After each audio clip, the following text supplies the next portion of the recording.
girls, beat boys, superstar DJs. Here we go! Yeah, I only smoke weed when I need to, and I need to get some rest. Yo, where's the sex? I confess. And now I've got to know much more.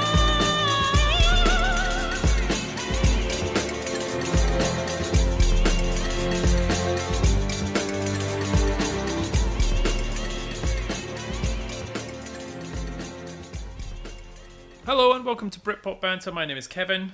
And I'm Lesley. This is season 3, episode 3. I got it right this time. Britpop's competition, the rise of electronica and trip hop in the 90s. On X and Facebook, we're at Britpop Banter. Email us at britpopbanter@gmail.com, or we're on Instagram at Britpop Banter Podcast. And the usual disclaimer, all views expressed on this podcast are 100% our own, and while we poke fun at some bands and artists, we appreciate their talent and sacrifice to create these albums. Probably need the disclaimer again today. Just keep repeating it. Just your face. Yeah. Yeah. No, well, I don't need it. Maybe for some of the less says. Maybe the main album. Don't even. And the main album, Propellerheads, Decksandrumsandrockandroll. I can't wait to talk about this. This is honestly, I've really enjoyed the last couple of weeks researching them and finding out what happened, and it's been great. I've really enjoyed. I felt like a bit like a detective at some points. It's like scouring the internet trying to find out what happened to them. Is it because no one cares? Come on, it's like 2 minutes in and you've already started. So yeah, we're going to cover Propellerheads today. Last week's album, Les, Groove Armada. What's your thoughts? A couple of weeks since that. I thought it was a great discussion on Groove Armada. I really liked what you did in terms of what they've done after. That made my heart warm. Oh, like the two personal journeys. Yeah, it is. I mean, they seem like good guys, right? And reliving their back catalogue, like we talked about the albums, and yeah, you forget how much they've actually done and what they've touched on. What did you call them? A dance hug or something? Yeah, and I thought, yeah, safe, reliable, dependable hug of So dance I do music. want to say something though. Go on then. And I haven't told you this. Oh, I was going to, but I'll tell you now. So, you know how I said one of my favourite Groove Armada songs is Paris? yeah. Okay, so last weekend, I can't remember what night it was, but been out, come in, I stayed up a bit late, so it was just me, so I thought I'm going to have a whiskey, and I like to sometimes watch, a little bit of YouTube, a little bit of music videos. Oh, okay. And so I had I wonder, bit of Groove Armada, let's have a little look at their videos. Okay. So I'll have a little look at the Paris video. Right. I was distraught. What? I need everyone, including you, to go and watch the video for Paris for Groove Armada. Really? It went dark, and I was on my own, 2 whiskeys deep. I'd already had a bottle of red, because I did a curry, did naan bread, did the whole thing. I saw the pictures. Yes, It looked really... yeah. Naan bread looked good. And so I was like, and I'd had music on, I had some vinyl on, and I'd been playing Blue Lines, because, but I'd had that on, and I thought, I'm just going to sit a bit of YouTube on, while I'm still up, and then I thought I'll watch that video. Sent me sideways. Really? Oh, sent me sideways. I'm not going to say anything else. Just watch it. Just watch it. Oh, wow. Yeah, it's been bothering me. Has it changed your... Is it no longer a favourite song because of the video? Has No, the video probably more so, because then I'm like... you understand. Okay, alright. Okay, Yeah, watch it. Actually- After this, I'll show you. What do you think of the production of the last episode? Oh, I mean, it was pretty good. We sounded like we knew what we were doing. It sounded great. Do you know how long? I reckon that took me about 4 hours to edit that episode. Because All the things you were saying that were rubbish, or just... Because all the music you made me listen to, and I was like, oh, we'll just throw it in. Oh, we'll just throw it in and throw it in. And then you realise, you're like, oh, geez, that's a lot of editing you have to do, Kev. But Yeah. I will say the technology worked. I thought it sounded great. And actually, I thought, the episode as a whole, there was some great music during it. Yeah, there was. There was. Which is exactly the same for this week. I think there is. I think we're going to be... This is going to be an interesting list, says. Yeah, Agree. Do you want to talk? Have you ever talked about your love of whiskey and just it's more of an obsession with whiskey? Oh yeah, I just picked up a bottle today. That's what I was doing when. What do you mean you picked up a scratched- bottle from where? Oh, from the post office. Yeah, that was my delivery. Why did you pick up a? That seems weird. A bottle of whiskey from the post office, Les. Because I get one a month from the Whiskey Club. I'm going to do a plug for the Whiskey Club. Actually, I might tag them in. So I joined this Whiskey Club. Oh, it's got to be 3 years ago. And every month they recommend a whiskey, and you can opt in or out. Mm-hmm. Very rarely do I opt out. Mm-hmm. And I get a bottle of whiskey, and I think if you go into my living area, How many? I would hazard a guess at no less than 50 rolling, because sometimes they're finished and then they get. But at no point in time is there less than, I'd say, 50 bottles of scotch. How much money is in bottles out there? Do you reckon? A couple of grand? 5 grand? I would hazard a guess more than 5 grand. I have a couple I haven't opened. Like, I've got a couple of rare ones. And then you get into this whole thing where you buy it from, like, a collector's club, and then you're like, oh, should I keep it for a special occasion, or then do I use it as an investment? Ooh. I have a bottle of whiskey right now that I bought for $140. Okay, And I went on eBay. They're now selling for $1,200. What? Yes.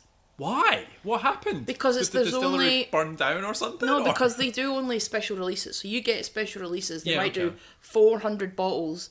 You might get 200 to 300 bottles out of a cask. Yep. Like out of a barrel. Yep.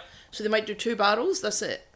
Oh. And so then it tells you on it. I'll show you some of them, and it'll say, bottle 215 of 431.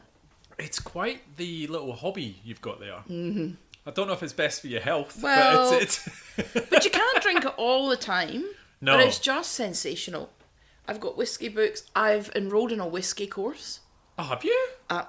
You didn't tell me that. What's Yeah, that? online whiskey course. I'm going to learn how the whole distilling process, the tasting notes. Oh my God. My dream, my ultimate dream, is I make a whiskey. Like, I have a little distillery, maybe in Tasmania. Oh. I don't know if I want to live there, but that's the best place to make whiskey in Scotland. It is. Because they have the very similar, they've got the same distilling weather process, and- yep. same water, Yep. and a lot of Tassie whiskies are great. I dismissed them at first because I was like, unless it's from Scotland. Do you know what I mean? Like, when Yep. people were trying to tell me about Yep. Japanese whiskey, I was like, you don't go to Glasgow for sushi, so let's not let's not try and do things culturally. Like, we're not. Do you know what I mean? Yeah. Okay. Glasgow's not renowned for their sushi rolls, right? Let's just stick to what we all know. Okay. But, however, some of the Tassie whiskies recently are did say. stunning. So run me through that. So how does an online whiskey course work? Like, do you actually get, are they going to talk to some of the flavour notes, and you actually have something to taste real time, and someone talks This is to more you about around the whole the sort of process. distilling process, and you Right. watch some videos. Then they'll tell you what whiskey to go and get, and then you taste it along with them. So on the whiskey club I'm a member of, every time they have a whiskey, they'll do like a tasting note Right. call that you can join, and then you'll Right. drink it together. Right. I love it. I love whiskey. I love it. That's awesome. You like whiskey? I do, but I don't think whiskey likes me. Like I don't think whiskey likes a lot of people, let's be like, honest. I do love a whiskey at the end of some beers, but I honestly, I wake up halfway through the night, dry throat, headache from hell, and literally it is that. I mean, I'm not a big, I can't, Yeah, we know. not a massive drinker. I like to drink, but I can't handle it. And then by the time I get to that stage where I'm like, whiskey's a great idea, I'm already drunk, right? So the next morning I wake up and I just go, oh, why did I do that? I don't think it's the whiskey though, because I find already if drunk, yeah. But I think I'm a bit of a weakling because it's too strong for me to drink without the lead in to the whiskey. Okay, just maybe have one beer and then lead in. I'll give it a shot. I mean, to be fair, I could just walk out there and it's like a distillery right there. Anyway, that was a great side convo about whiskey, so a lot of people skip through that. Let's do an episode of an album that I actually like, and we'll have whiskey, and we can maybe like have a couple of, maybe I can match the tracks to the whiskey. Oh, Oh, could be 12 whiskies. That's going to be interesting. And I love to see how you're going to get Velvet Pants to compare to any type of whiskey. Well, I'm not doing it for this episode. They don't deserve whiskey. They're lucky they get beer tonight. And we do have some beers, so it is going to be nice. We're going to get some beers in, talk about the music, and we've got dinner. Peruvian dinner tonight. I don't even know what that is. It's delicious. Okay, I went there last to week, and a week later I'm going back again with you, so it's phenomenal. You must like it. I know, because I'm tight and I don't like spending money. And I'm spending it twice at the same place. I didn't want to say. Yeah. What else have you got? What else has been up to? I mean, look, it's obviously been a big week in the world. Yeah. Now, this will drop a week after. We're not going to talk about that because the media has been completely overtaken by everything, and people are going through different ways emotions. and experiencing that. And I don't think Let's we should just dwell. enjoy the music. The election has happened. It's passed. And actually, this is I've been listening to a ton of music, and you gave me my homework for next week. I did. I sneaked ahead. So I've already had a wee sneaky listen to that, and I can't wait to talk about next episodes. Les says. So lots of. Don't you think just music, like just touching upon that, music is healing. Like we can think about however you felt about the election. I wasn't happy, but you can go to music for relief. Can make you happy. Can make Escapism. escapism. You've all got certain tracks, certain albums that you can go to. Yep. Whiskey also helps, but and just on that, you're not a member of any other alcoholic clubs, are you? You're not. No, just the whiskey club. And the wine club? I'm not a member of a wine club. I thought you were a member of a wine club, weren't you? Oh, Good Pair Days. Yes. Yeah, I am a member of that too. You really are shouting me out today, aren't you? Jesus. But you do have the number one best beers in Australia at the moment. A brewery do. in Blue Mountains called Mountain Culture. It is sensational. I bought them beer. deliberately for you today. Did you really? I went and got them. That's really thoughtful. Somebody scratched my car. Yeah, so you bought beers for me and someone scratched your car. Yep. Not even my car, it's a rental. So because my car's getting fixed because someone crashed into me. So you can see how this vicious cycle is going. Yeah, I can. And you But anyway, keep music refusing- is healing. You keep refusing to pay the excess, and someone dings the next car that you get. It's just Anyway, anything else you want to get into about before we get into song of the week? Because song of the week's a bit of a hug as well, I think. Song of the week is special. I am pumped about this one because we have a long history with this band, and one of the highlights of this whole podcast was getting a signed vinyl from this band with my little name on it. I remember that. And it's always been a special moment in the whole Britpop banter journey. It is an album I still play often. It is a band that I think of fondly. I think of them as friends. Strangely, I do as well. I don't know why. We've never really met them, but we've spoken. We met during COVID virtually. But yeah, I when you said song of the week is, I don't think you even mentioned the band yet. Do you want to talk? Moonlight Parade. Moonlight Parade. And when you sort of said Moonlight Parade, they've got the song of the week and stuff like that. I went back and they've been pumping out albums, right? They've been keeping trucking on while we've been away, and I just hit play on their recent album, and it's this it is this hug of familiarity, and it was lovely. And it's a really great track, and I'm really glad it's the one that they suggested that we play.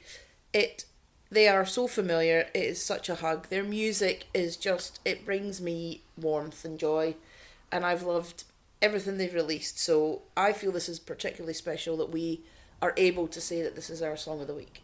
Song of the week, Moonlight Parade, Incomplete, taken from the new album, Strange Times. Enjoy.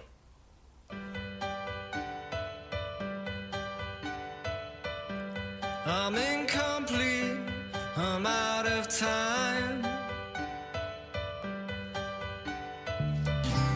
I'm wasting moments, every day goes by.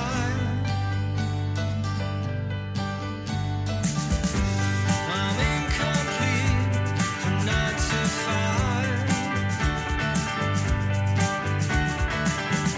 Lost my independence for a better life.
just like a little hug, isn't it? Everyone go and buy it. Buy the album, download the Support album, listen to them. the album, follow them, like them, see them live, do whatever, but please, because they are an excellent band. They are. 100% agree. Les says. Yeah.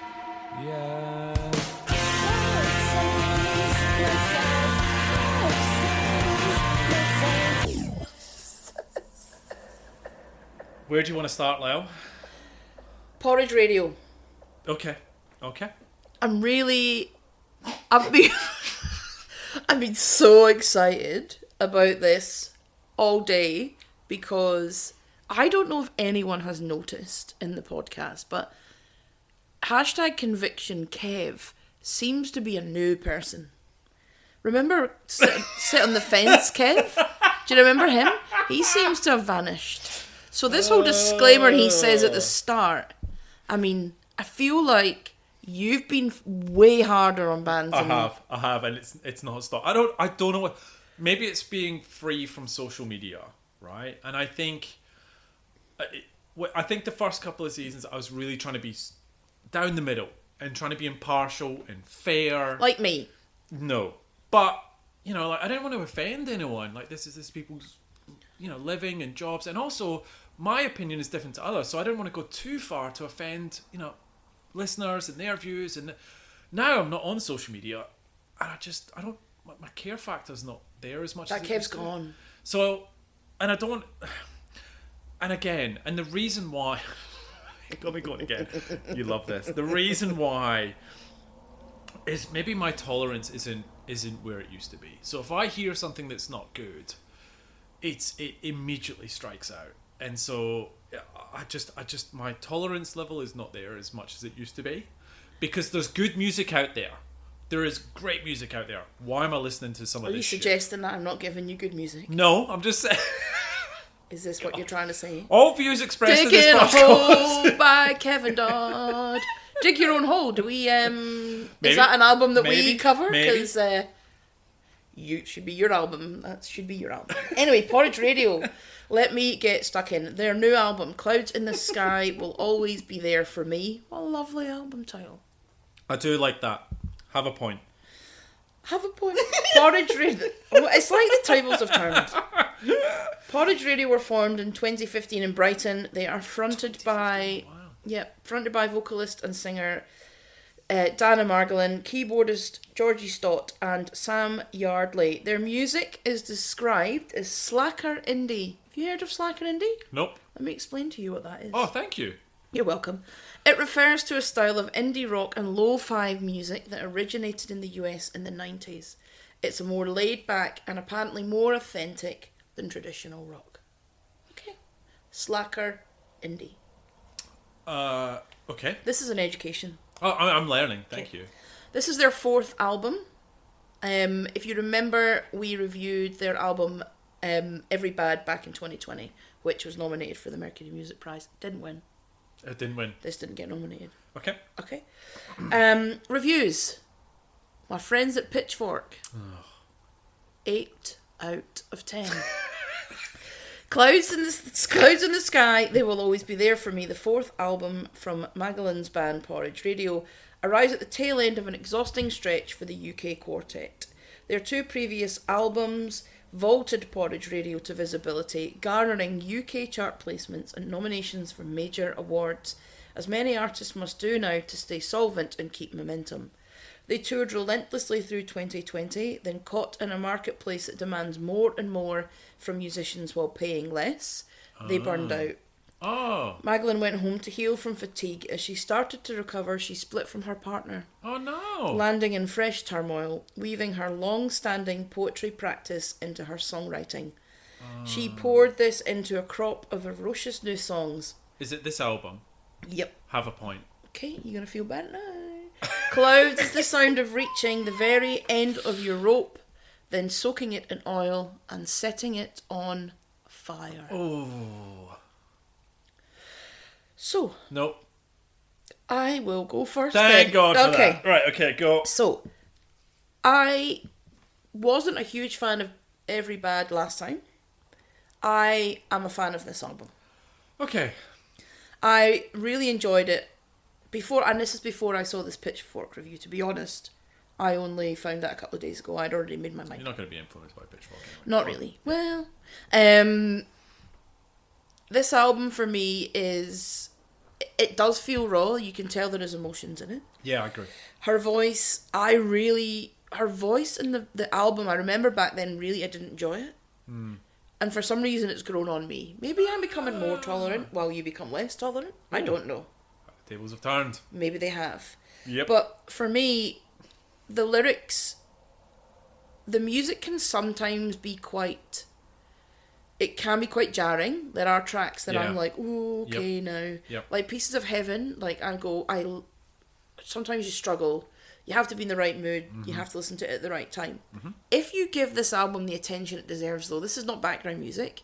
It can be once you've given it the first 2 listens, but you have to give it complete attention to get out of it what you need to get out of it.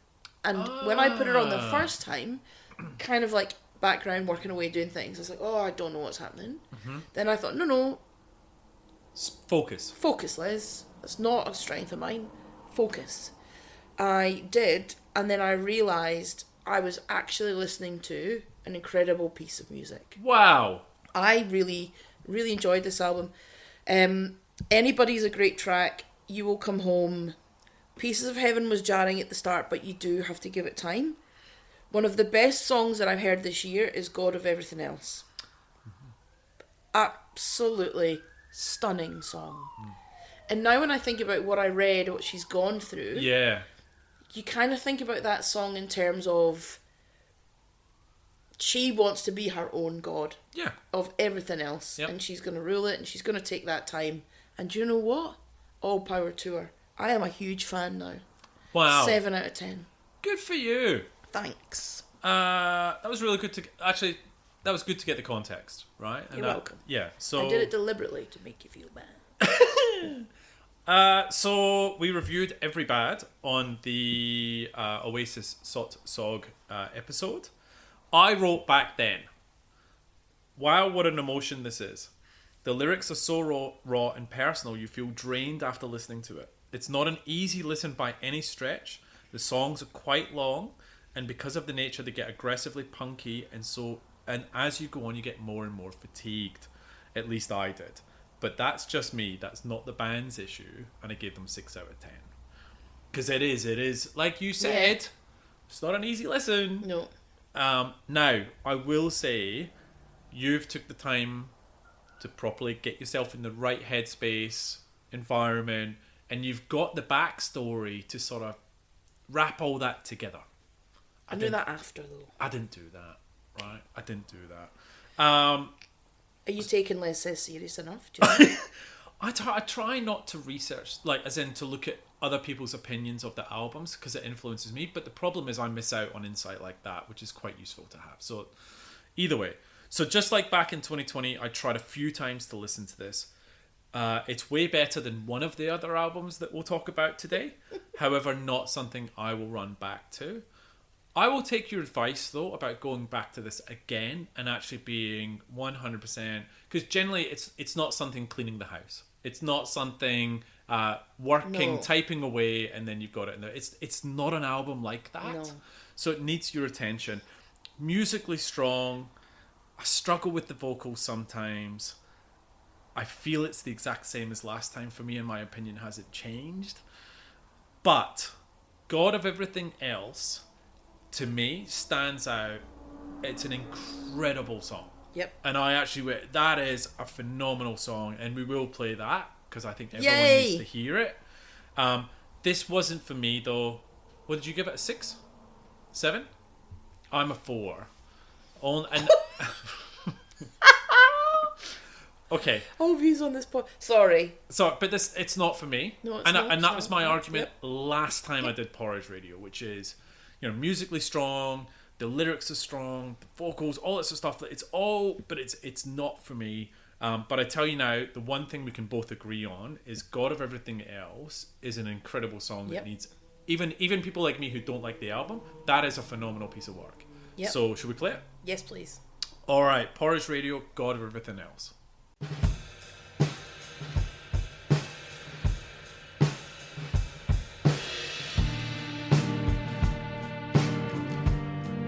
been trying to forgive myself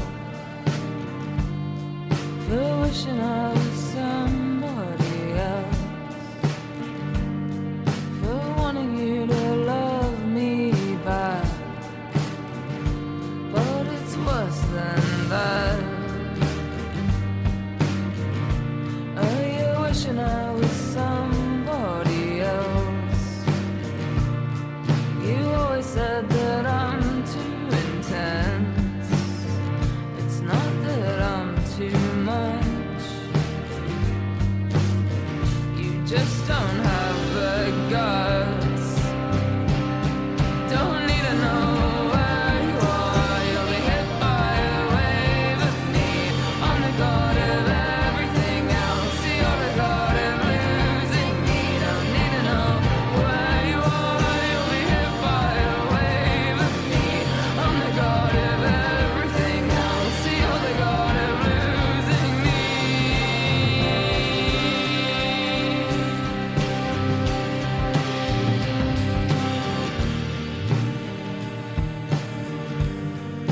And now I follow bright light walls in a dream, in a fog. It feels like a cry for help,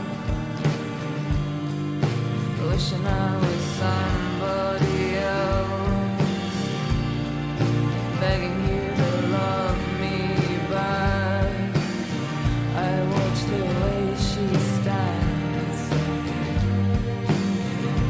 and the way her hands move in a fog of you. Don't need to know where you are. You'll be hit by a wave of me. I'm the god of everything else. You're the god of losing me. Don't need to know where you are. You'll be hit by a wave of me. I'm the god of everything else. You're the god of losing me. It was a sickness loving you. Wake up, choking on dreams of you. Wake up, crying for loving you. I go everywhere just to get away from you. I go everywhere to get away from you. I've got everything I need. I see clues everywhere, but I don't know what for. I've been waiting for the end. Where do you want to go next? Let's do Laura Marling. We'll leave Underworld for last, shall we? Because I feel like that'll be a big discussion. Okay. Okay, so Laura Marling, her album Patterns in Repeat. Laura, as we know, is a singer-songwriter. She won the Brit Award for Best Female Artist back in 2011. She's been nominated since in 2014, 16 and 18. This is her 8th album and she's only 34. That's impressive, I don't care what you say. Yep. Her last album, Song for Our Daughter, we both liked that. Did we? Loved it. Loved it. I think I gave it something crazy like an 8 or a 9. Oh my god. And you were like, oh, yeah, it's not really my normal type, but yeah, I think so. Okay. You gave it that. Did I? I'm not sure you're going to... Okay, good. I mean, maybe not. Okay, anyway, quick review. Back with my friends Pitchfork. God, besties. Yeah, we're Hanging in. 8.3 out of 10. Yep. This... Can't even... 8.3! Her 7th record, Song for Our Daughter, which we talked about, Yeah. released in the spring of 2020, marked a shift. It shrank from the big sonic landscapes of the previous 3 albums to the dark percussiveness and the angry haze of short movie, and it peeled back to some of our early guardedness. Patterns in Repeat is even more intimate. There are swelling strings, yes, no percussion at all, and Marling's voice never reaches its fullest tones. The songs are marked by a homey quietness and by what sounds like Marling's insistence that there is beauty as well as wisdom and joy to be found within it. I agree. I will tell you how I feel about this album. I have been so excited about this because we are worlds apart, this Liz says. So, it isn't as good as Song for Our Daughter, I'll just say that. I still go back to that album, I'm still a huge fan. I am a Laura Marling fan though. She can write songs as well as any other folk artist, I think, in the UK, or that has come out of the UK. There's a lot of history to these songs. You can tell it's a journey. Song for Our Daughter, she was pregnant with her daughter. This album is now, the daughter is older. You can hear that in the first track when she... Anyway, stop it. It's awful, the first track. Keep Okay, going. whatever. But there's a certain honesty, and it's... You find, like, lyrics, for example, in Oh, go on. Caroline, and she doesn't... Sorry, is that something Caroline? Is that the lyric that you think is good? Just let me explain. Okay, sorry, go on. Because she's changed her style. The lyrics used to be quite, they used to be quite full on. It used to be more like poetry. She's just kind of stripping it back, and she's trying to, it's just more real. That's what people think, is what people say. What do you mean? Something Caroline? She's just, yeah. It's literally, she's tried to make that work in her song. And it's not clever. I quite liked it. But yeah. And I didn't mind that. No, I hated it. I think there is a terrible part in the album, though. Oh, yes! Here we go! Come on. And the interlude's awful. It shouldn't be there. I don't understand it. And she's ruined the album for me. It sounds like... I don't know what it sounds like, to be honest. And it's disappointing. I get interludes in albums, I do, and I know what she's trying to do. There's 2 parts. It's like side A, side B, fine. Do an interlude, that's okay. Don't make it 3 minutes. That's not an interlude, that's a track. Yeah, I'm with Have you. an interlude for 30 seconds, have it for a minute, maybe, and tell me that, and let me know that you're changing tack. Yeah, I agree. I don't know what that is. Okay. However, the song The Shadows, I know you're not going to play it, but I need everyone to go and listen to that. It is a stunning piece of songwriting. It is beautiful. It is lyrically strong. And it moves you. Like, it genuinely moves you. I'll play it. I don't it's fine. I would ask everyone to go and listen to that. But this is an album, again, that takes time and energy to listen to. And this is so funny because 4 years ago, I was like, well, if it's too hard, you shouldn't have to worry, you shouldn't have to try. Maybe I'm older now. Maybe I'm more patient. And I'm not. And I, And I just maybe, feel like giving these albums the time that they deserve. I have been a Laura Marling fan, so I can, and I it's never going to be your type. No. I am more prone to the folk and a bit more of the acoustic-y and soft. Yep. But I would give this album a 7 out of 10. Wow. Good. No, that's good. I'm glad you liked it. Because I didn't. Yep. The first song, don't want to hear a kid crying in the background. I don't get that at all. I get it. You've made it personal to you. Don't want to hear it. So I've wrote a little poem. Do you want to hear it? Oh God, yep. You wrote a poem? Yep. Okay. Travis, I'm so sorry. I didn't mean to offend you. 'Cause I found an album that made me more depressed and blue. Fran, I called you an energy vampire. However, Laura Marling has made me a liar. Awful, just awful. This album is, and I'm so glad you talked about Interlude. It's one of the worst songs I've ever heard, and that is up there with the Stone Roses' Foz, which is do you remember Foz? Yeah. It's bad. It hurts your ears. That's Interlude. It's. Yeah, I gotta pay that. And I think the other one for me is I get you. I love how you said the Caroline thing, and when you're like something Caroline, and I'm like, what? No. So look, It's in the context of the song, though. I just don't care. Okay. I just found it very samey, and it wasn't for me. And there was certain bits of the album that just really annoyed me. You can have a point for Patterns. I thought Patterns was a lovely song. Lovely song. But you repeat it later on in the album for some bloody reason. You go, that was a good song. Guess what? I'm going to play almost exactly the same version later on in the album. No points for effort because there's very little effort on this album. Oh, come on now. 1 out of 10.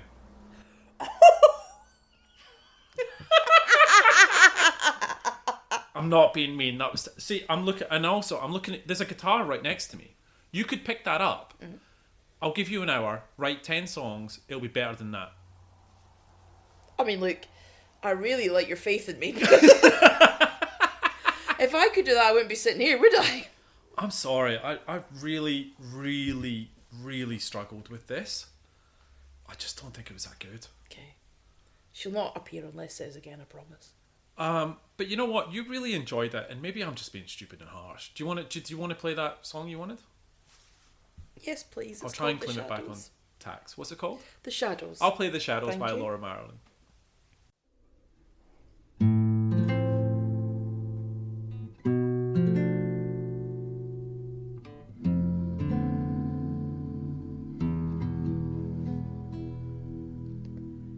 So someone was sleeping while she did her leaving. Cowards go in the night. She did her leaving, and how can I blame her? Who has the nerve to fight? She knows, of course she knows, that nothing could tear us apart. She lives in the shadows of my heart.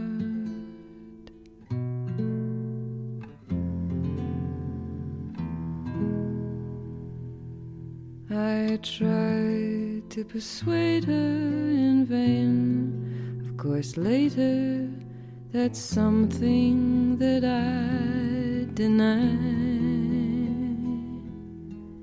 I knew it was better to say in my letter that I never even tried. She knows, of course she knows, and one day she'll tear me apart.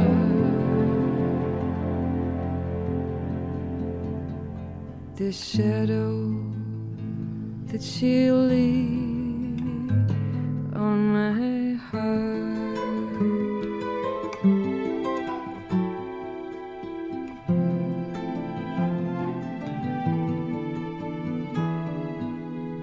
She's leaving my altar, she's leaving. Where will I go to pray? I want her, I need her, I long to believe her. Words that she will not say. And I knew, of course I knew, that one day she'd tear me apart. This shadow that she left on my heart.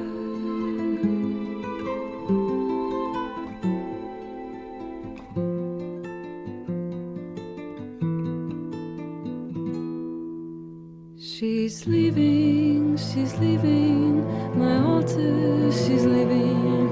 Where will I go to hide? She lives on the shadows of my mind.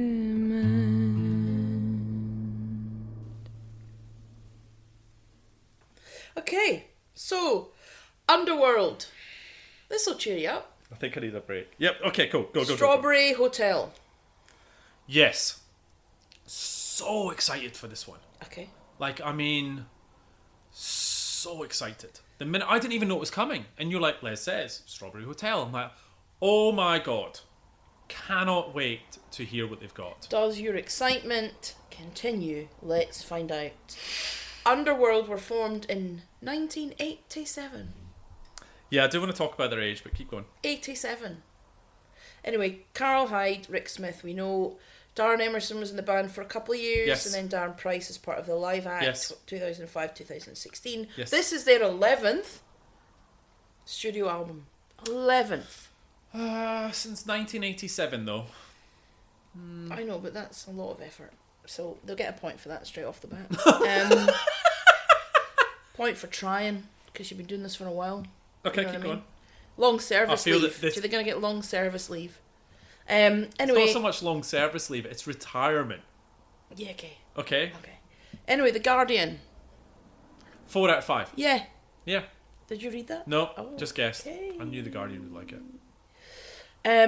The abstractions towards the end of Strawberry Hotel are very inviting. The excellent three-leg Doppler synths on Burst of Laughter find Hyde singing warmly to the lonely and broken, echoing the gentle succour of this album's defining psych pastoral opener, Black Poppies, a powerful hymn to embracing change. Hyde is on his best cut-up lyrical form on Denver Luna and the Blithe King of Harlem, the latter often amounting to Jabberwocky rhyming slang that somehow contrives to make perfect sense. Does it though? Does it? Does it, Guardian? Does it make any fucking sense? So, I will also go first again. As I was the same as you, excited to know that one of my favourite acts have released a new album, there's always a bit of a, ooh, Oh, that's no. exciting. And there's also a bit of apprehension. A bit of nervousness, yeah. Because then you go, fingers crossed, It's good. this is a band that we touch upon throughout this Yep. series. Yeah. So, it started with Black Poppies. I hated it. Utter nonsense. I don't even know what's happening. So I was like, okay, well, look, sometimes they do that. We'll skip it. Skip it. Yeah. Okay. And then all of a sudden, I met Strawberry Jam Girl. Strawberry Jam Girl. So, I attempted to recreate my own Underworld track. So I opened the pantry. And I looked in there and I said the first things that came into my head. Okay. Bristol gravy with my cereal, Luke in an almond mill and a can of tin tomatoes. You have one of the worst pantries ever. by the way.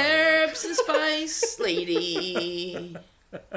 Looking at the walnuts. That's a song. That's not bad. Yep, that's what you get. Okay. That's what I think they do. Write it down. That's what they do. Yeah. Anyway, so that, didn't enjoy that. Didn't like that? Didn't No. like Strawberry Jam Girl? Then we get into the next track. That is a cracking track. Which one's that? Techno. Oh, yep. Yep. Then the album has this beautiful middle part. This beautiful I Love Underworld. Thank you so much for coming back.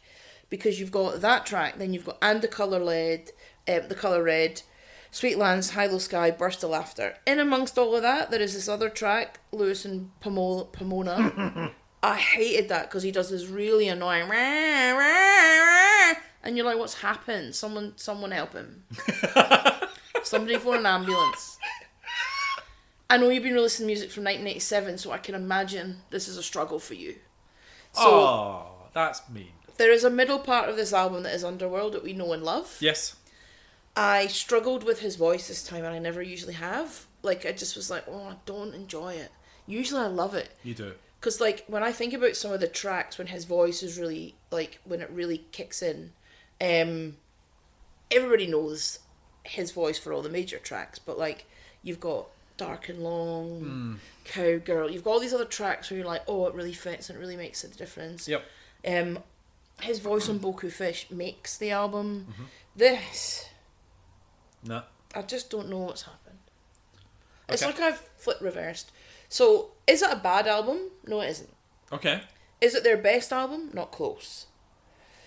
Will I go back to it often? Not really. I will probably play tracks, I think it's 4 to 8. Yeah. Yep. And that will be that will be the Strawberry Hotel album That's it. for It'll me. go into the best of or Yeah. Underworld playlist. Yeah. But Okay. 6.5 out of 10. That's way better than I was expecting from you. Yeah. Because it's like, there is a chunk of great stuff in there. There's Okay. just also stuff I really hate. Okay. I agree with a fair bit right? So, firstly, Underworld are 65 and 67 years old. So let's just park it for a minute. That two blokes in their 60s that have been around since the 80s pumped out using the technology, like to make an album that sounds like this, and it does. It sounds a great album. Like it's yeah. I wish we were still compos mentis when we're in our 60s, though. We will be. Seriously, take a bow. So good to hear from them. It's a proper, inverted commas, album. I didn't like the Drift series. I get why they did it, but I didn't like it. And the Drift series is something I'd never go back to be honest. No. Even the actual way they take it all and put it into that single album, I'd never go back to it. Look, there's some really, really great tracks here. It is not perfect by any way, shape, or form. They seem to really struggle with the breakdowns, and so sometimes I feel that it's going a bit too long, and just take a bit of a breather, build it back up again, and get us off again. I feel that some of the tracks could blend together, right? It's stop, start, and they're almost the same sort of tempo, BPM. Just blend them together in a nice way, like just make it a journey through the album. The lyrics are fucking gibberish. Like, to your point, I think this is they've always been gibberish. Let's be clear, right? They've always been random lyrics, and I think a lot of the times they fit so well with the track you don't really care, right? This is one of the albums where you just go, wow, that's just weird and doesn't sound in line, and so the lyrics definitely stand out to me. I will say the album ends, the last 5 songs just end on a whimper. Yeah. The first, I like the first track, by the way. I think it's a really good opener, and then it's bang bang track, just brilliant. And then you've got, I think there's the vocal only version of Denver Luna. Yeah. A cappella. After that, I could do without. No. I could do without That Octavia one? Octavia is rubbish and really hard to listen to. Yeah. I don't know. I've really struggled with the second half of the album. I do think Underworld sometimes have a problem with crafting an album, and sometimes their track placement is a little bit unusual, and it sort of ends on that acoustic guitar, stickman, whatever, and I'm like, what? Why even have that? That doesn't make sense. But end it big. End it with "And the Color Red" because it's like bang. It's a banger. Yeah. There are some cracking tracks on this. I disagree. I love Lewis in Pamina. I love it, and but I think that is one of the ones where his vocals in line with the track, because when he reaches that crescendo of his lyrics, and it's sort of like, the beat kicks in again and you're off again, and I was like, yes, banging. And I also love the little tepid drum beat at the start, which just kicks. I like that, and then he does his screaming, and then it's bang, big belting bass line in your face, and I go, yeah, I'm here for you, Lewis.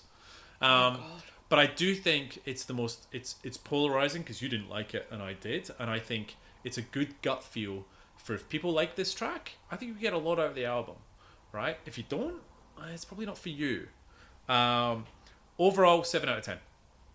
Oh, it's only half a point more than me. Yeah, I liked it. Maybe I was generous. Maybe 6. I liked the album. I just wish it could have been better.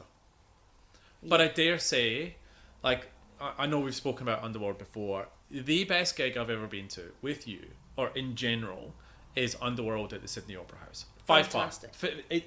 Oh no, we're huge fans. I love Underworld. Let's make no mistake about that. One of my favourite bands of all time. But if they sprinkled in, like, if we see them again, right, and they sprinkle in some tracks from this album, you'll have a great time. And it will add to the concert, because there are some only belters. If it was The Colour Red, Techno, The Colour Red, Burst of Laughter, High Sky. If it's anything else, Gene Pool's good as well. Like, just chuck it. Like, there's some good tracks. They go back to the well a little bit. They repeat Denver Luna. They repeat King of Harlem lyrics. Don't do that. It's fine. Don't do that. But overall, I'm going to play Lewis in Pimina because I liked it, and I also think it's a good track to sort of test how people are feeling about this album. Okay. Enjoy, everyone. There you go, Lewis. I feel the wind on my skin and it feels good. Happy, clean, like tomorrow is already better and today is good.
to the rising sun.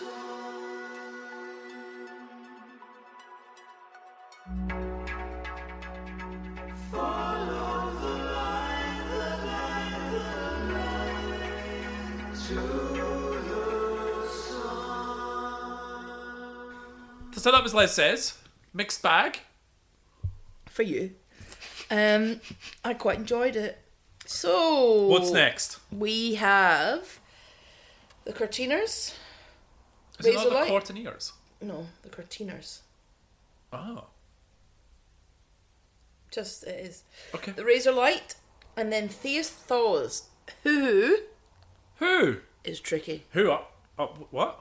Yep. So it is Tricky is the Thaws of the Theist Thaws, and it is a What joint does that collaboration. mean? I'm sorry, I don't know what that means. Well, this is this other name that he's using for this album. It's why just like why a is he not pseudonym. doing Tricky? Are you going to tell me all about that next episode? Yeah, stop Okay, it. all So right. anyway, he is front and center on this album because technically the producer and DJ he works with is French, so it doesn't really fit. But Tricky does, so that's how it gets in. Shoehorned that in there. And that's the album 15 Days. So you've got a real mix again.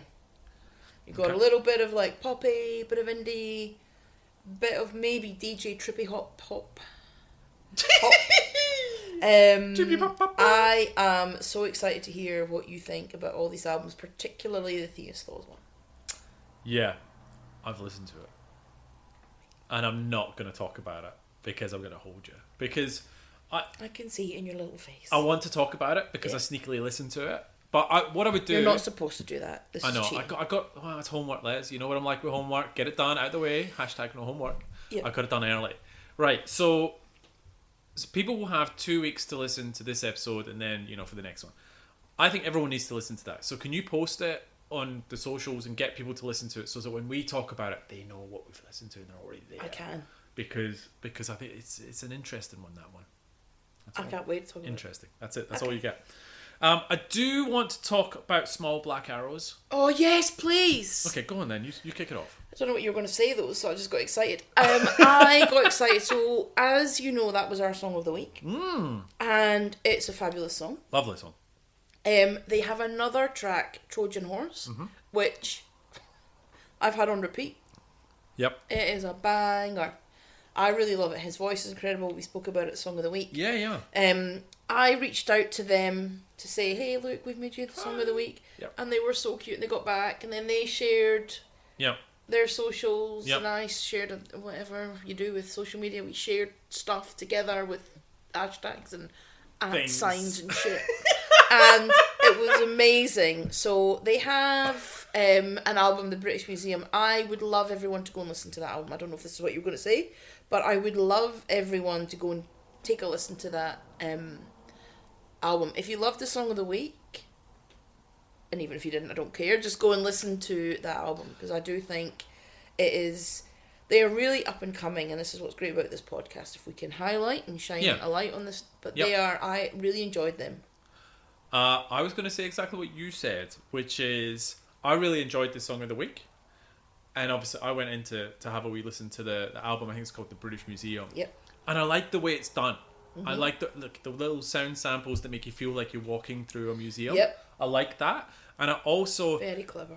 The Song of the Week there's different songs on the album that sound different. It's not one all the way through, and there's some real... Same as you. I really enjoyed that album, and I want people to listen to them because they deserve it. How good's Trojan Horse? Brilliant song. Yeah. Good album. Go and listen to it. So I'm not all doom and gloom. See? Wow, look at you go with your positive feedback. Just don't like Laura Marling. Your positive potato. So I do want to say, if you have bands that you're really digging at the moment, they're sort of small and upcoming, give us their details, right? Because we'll play them, right? And we'll make them Song of the Week, or we'll review them, whatever it is. But we get obviously music sent to us, which is brilliant, or we stumble across it. But if there's someone rocking your world at the moment that you want to get a bit of publicity for, send it to us. We'll make it Song of the Week. Yeah, agree. Love that. Perfect. It's one of my favourite parts of this whole thing. I agree. All right, shall we get into album? What's that face for? Because it's fucking... It is. Don't you start. Away you go. You made me listen to Laura Marling. This spreadsheet's rigged. There is absolutely zero chance that this got as high. Don't argue with the spreadsheet. Okay, it's complicated. It's got a lot of different formulas in there. And at the end of the day, there are albums, and I said there's two of them. There's one that you like, which I cannot wrap my head around. And this is on the opposite side, where clearly, we have different opinions of. Yeah. Okay? Yep. And so we will get into that. So, Propellerheads, Decks and Drums and Rock and Roll. Hi everyone. Has anyone ever heard of them? Oh, come away. The answer is yes. Hashtag who are ya? Who are ya? Who are ya? Get away from the mic. Yeah, okay. So it's Propellerheads, not the Propellerheads, which is a common misconception, first of all. Well, Anyway, I'm glad we cleared that up. I'm just saying. Because everyone was really confused. Is this the way it's going to be through the whole episode, you baby? I've been too nice. All the music we've reviewed so far, I've been nice. You actually have been too nice. It's making that. Where have you been? I don't know. I'm coming back. Are you coming I'm back? like, here we Yeah, go. next week. I've had 2 beers. I'm belligerent. Take your decks, drums, and rock and roll, and yeah. Aye, come on. Oh. Away. Right, so let's start with the easy one. They are Will White and Alex Gifford, based in Bath, in southwest England. Alex had some quite varied early musical experiences. He played sax with punk band The Stranglers. Did He he? did. Okay. Oh! Okay. Okay. So he does have talent. Played keyboard. Oh. Stop it. Played keyboard for Van Morrison. My brown-eyed girl. Terrible song. Okay, so you're up with the Stranglers. You're there with Van Morrison. Then he briefly joined The Grid to play with them live. The Swamp Song. How does that go again? I can't remember. I was a roller coaster guy. I loved that song. I had that on cassette single. I think we've been through that. Brilliant. So he worked at Peter Gabriel's famous Real World recording studios near Bath, right? Will found his initial talent for beats under instruction of his jazz drumming father, drummed away his youth in hip-hop and funk bands before discovering his digital love from acid house in the late 80s, taking him steadily into studio production. A friend at the hub where Alex was DJing introduced him to Will, who had been in a few bands called Posh and Junk Waffle. Sounds great. And they started as Propellerheads. But unique to their set was they had a Decks and Drums setup. So I want to talk about this, right? So, and there's some videos on them performing live. They have 2 full-on deck setups. You ever seen them live? No, I never have. Sadly. Do you think you ever will? No. Okay. Why's that? Stop it. Honest, is this it? So, I'll get to that. So they had 2 full-on deck setups, right? Which is cool. So vinyl on one side, vinyl on the other, and they will, play obviously the music, but they'll both scratch and sample over the top. And then one will jump on the drums, play live drums, while the other one is doing the DJ decks, and then the other one will step away, pick up the bass guitar, and start playing the bass. I mean, that's pretty talented. I'll pay that. Playing deck, doing DJing and having a real drum in the background, you can kind of understand why they sound like they sound. Yeah. That's impressive. No doubt. Okay. Well, it's very, usually you get what's your thoughts on DJs who have saxophone players next to them?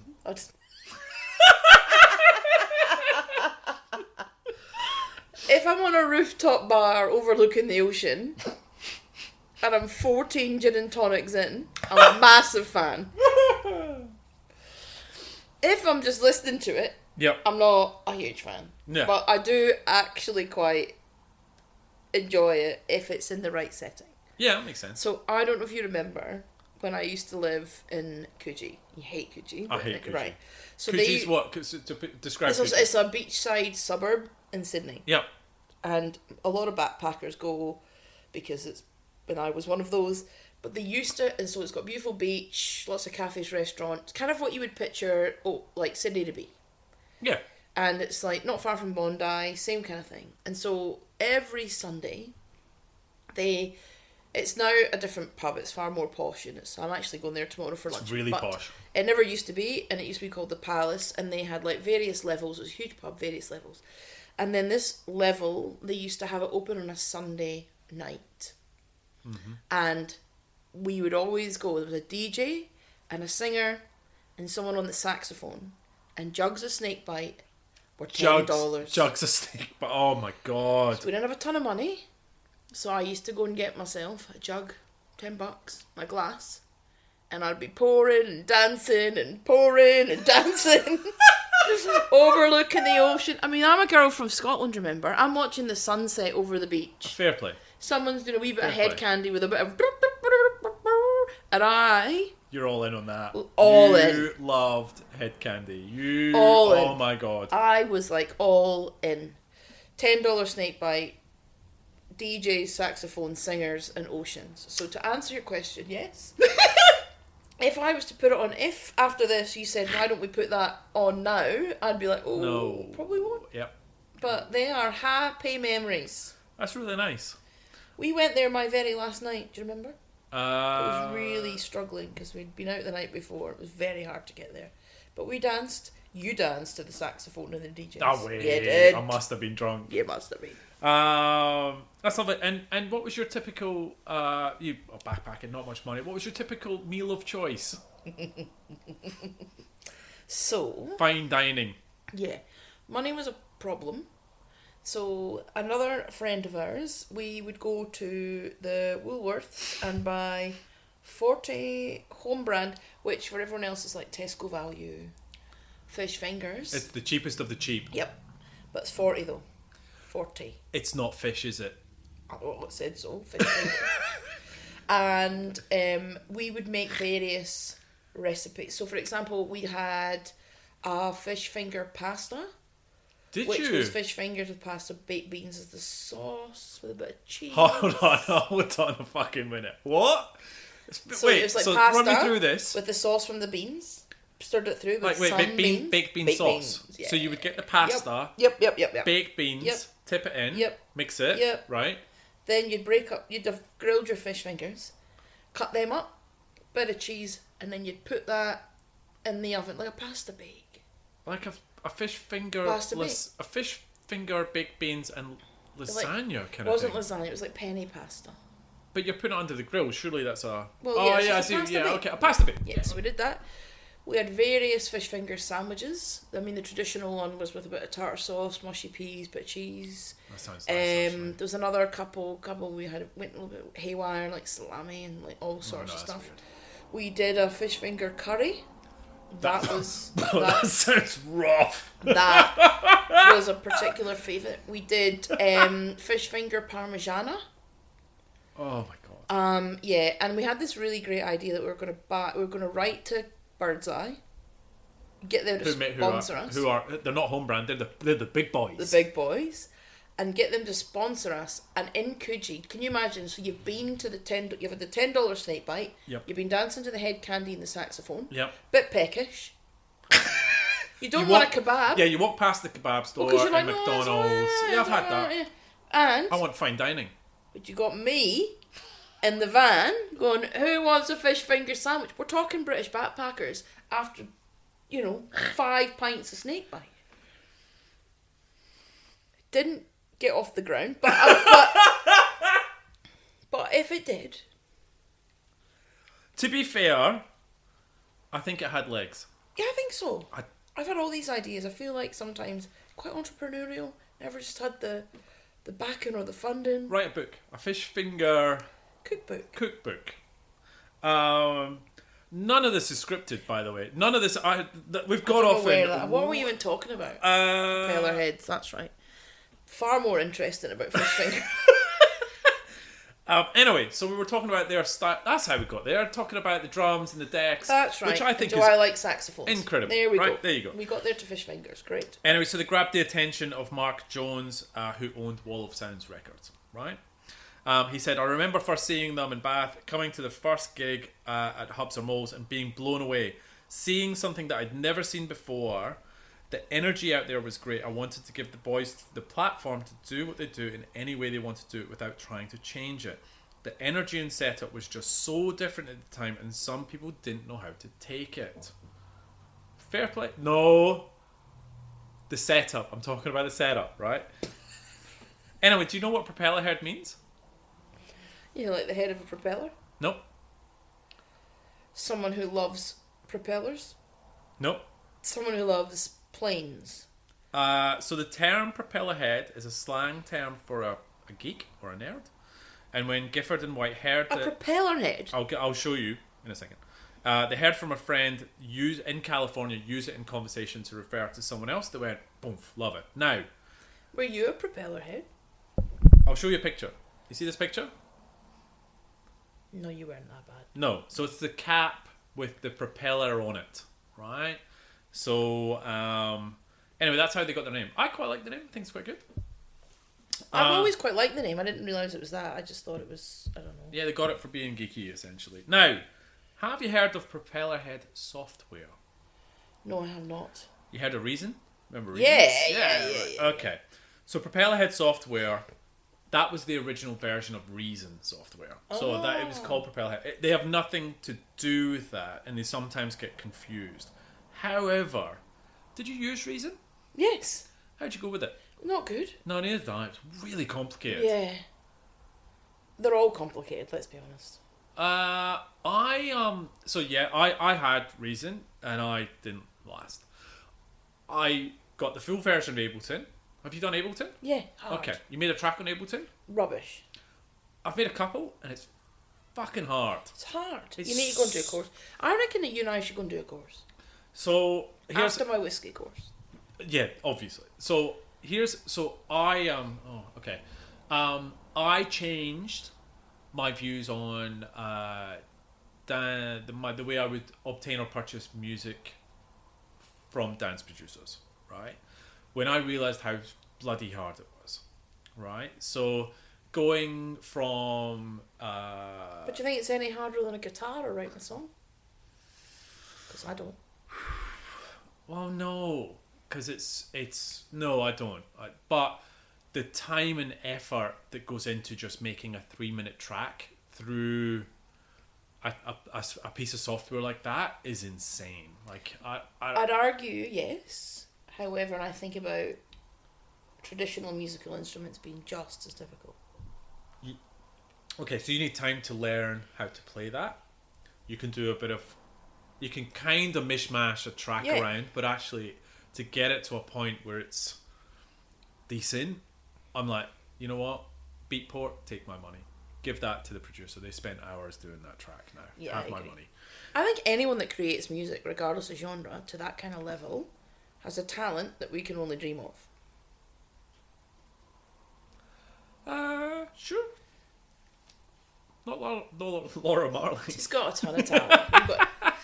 But it's She like... does. Way more talent than I ever have. To be very way more talent than I have. I'm sorry, I'm just being a smart arse. No, but it's like, I just think that, yeah, I remember writing a thesis, which is weird. So when I was at university, like my undergrad, years and years ago, you got the option of doing like an elective. So you had to do all your core subjects. Then you got to go and pick one random thing that you might want to go and do. I did one on popular music. Oh. Surprise, surprise. Mm-hmm. And I wrote an essay on, because at that time, if you think about it, it would have been 2000 or 2001. Okay. So probably some of these albums were just coming out of that whole, like, Faithless were huge, Prodigy were huge. Yeah. And I had obviously loved Britpop when I was coming out of it. Yeah. And I was in this, like, I was getting challenged because there was a lot of emos at uni, and they were listening to things like... Nirvana. Yeah, Always. the other ones, that's hellish. I can't stand Green Day. But the other ones, At the Drive-In. Oh, that. You know, Slipknot, all that crap. Right, not crap. Music that's for other people. But I'm trying to be better. But anyway, it's quite emo-y, right? Yeah, and they walk about miserable with their black hoodies on. And I was like, Jesus Christ, life's not that hard. And then, anyway... Maybe that's my problem. Maybe I've been listening to metal. It is. It is. It That's what you. it is. You bloody emo. Get out of it. It's not good for your health. It's not good for mental health. It's good for my It's exercise. for angry people. Do something else. No, I'll sing you songs. No, that's not going to work when I'm doing my weights. We'll is do it? some hardcore dance. Bit of techno, that'd get you going. No. Bit of Nina Kravitz, she'd kill it. Yeah, I she's cardio, great for the cardio, gym. cardio. Yeah. Anyway, absolutely. whatever. But then I've lost my train of thought. Yes, I wrote this thesis where basically I got into this argument with the lecturer because he was trying to argue that electronic wasn't really a legitimate form. Ooh. Then he was saying, how can you perform it live? And I was like, good point. I get what you're saying. Because you watch a traditional band, guitars, drums, bass guitar, singer, 100% whole agree thing. with you. So I did my whole thing on dance music as a live performance being just as legitimate, if not more legitimate at times, than bands.